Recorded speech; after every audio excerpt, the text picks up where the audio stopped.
யார் உனக்கு சொல்லி கொடுத்தா? யார் உனக்கு சொல்லி கொடுத்தா? யார் உனக்கு சொல்லி கொடுத்தா? ஆச்சி சொல்லி கொடுத்துச்சா?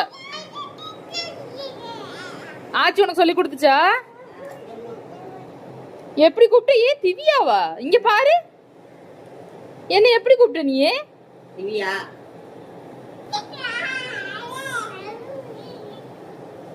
திவ்யாவா? இங்க பாரு.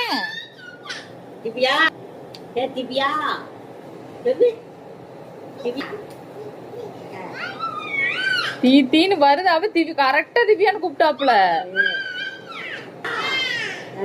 திவ்யா திவ்யா திவ்யா திவ்யா திவ்யா திவ்யா திவ்யா உனக்கு யாரு இப்படி ஆச்சு சொல்லி தருது? அங்க போறாச்சு. வந்துட்டா. பாடி பிள்ளை பிடிக்காம வந்துட்டாலே. என்ன சொன்னா? ஏ திவ்யாவா? ஏ திவ்யா தான் இப்ப நீ சொன்ன. இங்க பாரு, ஏ திவ்யா தானே சொன்ன நீ.